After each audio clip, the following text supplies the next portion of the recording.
Policy Center. And Ambassador, what's the purpose of the visit? First of all, let's start with this kind of the overview. Yeah. Well, the purpose of our visit, we have been planning to come back to Azerbaijan for a while. Much of the travel has been disrupted because of COVID, and we're now at the point we can start traveling again. And we thought it was important because you've got to come to the place, you've got to be on the ground to really get a sense of how people feel, and get a sense of what's pushing them.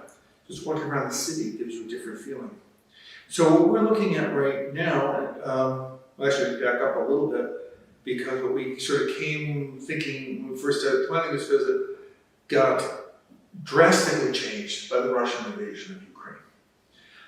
So what we're looking at right now is one, how do Azerbaijanis view the current security situation in Europe, which Azerbaijan is a key part? How does Azerbaijan, what are you looking at in terms of key neighbors, Turkey, Iran, Russia? What do you look for from the United States? Because one of the things that's very bad is that a government will often think, this is what somebody else wants from me. But you need to ask the other person. You need to talk to the other person to hear. And I think for Americans, it is especially important. We're going through a lot of changes at home. We have a new administration. We're looking at situations in Europe. But we need to hear from people that we know, people that we trust, what you want from us and how we can have a better relationship. We're good friends. We need to be better friends, and especially in the current world. Thank you. I know the Caspian Policy Center is advocating for more robust, for more active US foreign policy in the Caspian region. The Caspian Policy Center had several events about the Central Asian countries, Azerbaijan. The context in the geopolitical context changed dramatically, and we're speaking about several events. Last year, the COVID-19 for the last 2 years, and then the withdrawal from Afghanistan, now the Russian-Ukrainian war. In your view, in your opinion, do you think changes in US foreign policy towards the Caspian region and especially towards Azerbaijan South Caucasus? Yes, I think there needs to be some new thinking, desperately needs to be new thinking. It's time for imagination, it's time for creativity. We have to think and talk to each other in new ways now. The world's changed, we have to acknowledge that.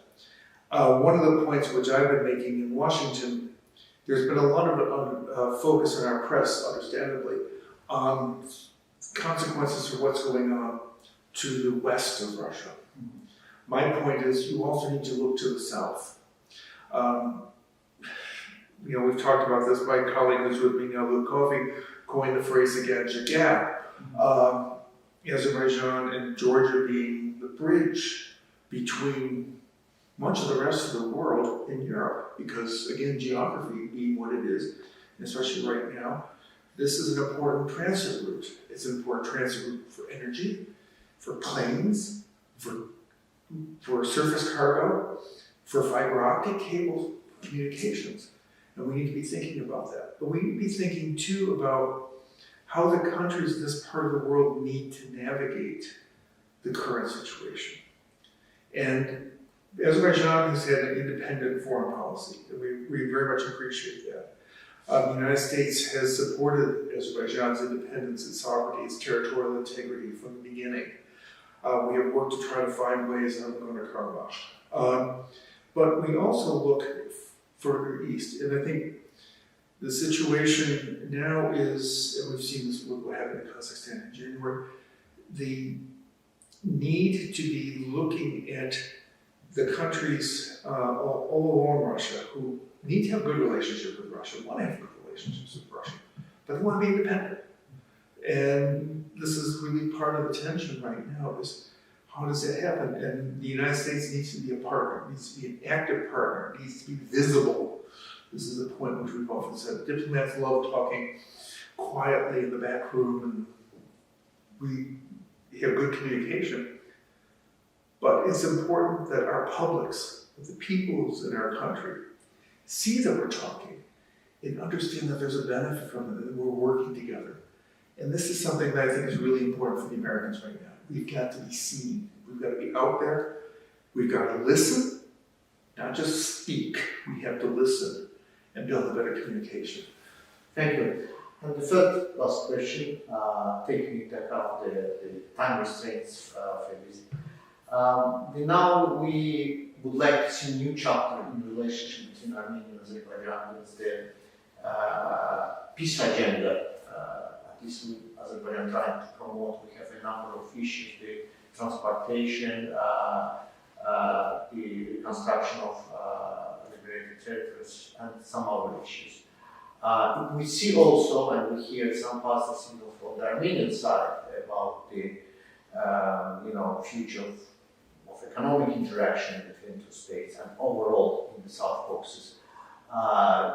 Do you think that the American policy, foreign policy, will be doing something in terms of the economic projects, especially between Armenia and Azerbaijan? Oh, I think that we've been interested in that. I think Ambassador Litzenberg has been trying to work on that, something I've encouraged as well. The United States has a long experience in helping countries overcome past conflicts. And let's face it, we're talking, Japan and Germany, who we were bitter enemies with, are now among our closest allies.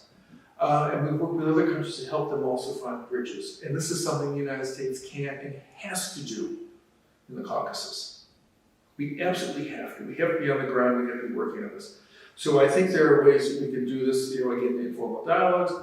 But I think you make a good point here on the need to build the economies and integrate the economies. The United States very strongly supports the normalization of relations between Turkey and Armenia. We'd like to see this move between Azerbaijan and Armenia. We know it's not going to be easy. There's 30 plus years of difficult relations, hostility, warfare, occupation, of incidents that both sides know very well. But we can move ahead from that. And I think, again, the United States has great experience, great capabilities in terms of planning, in terms of systems engineering, in terms of IT. So building these smart villages, smart towns in Karabakh, we can play a role in helping develop new systems for cross-border transportation. Because again, you don't want smuggling, but you also don't want to interfere with legitimate trade. So how do we do that in the ways which we can develop? So these are the kinds of things we can be working on. I think it's important, as it moves ahead, that there be transparent contracting procedures and tenders. This all gets very wonky, but a company's got to know what the opportunities are. Yeah. So we have to find ways to advertise what Azerbaijan is looking for, what Armenia is looking for, and to help build that together. So I think there are really great possibilities here. Thank you, Ambassador. Again, if you remind that we had Ambassador Cekuta from Caspian Policy Center.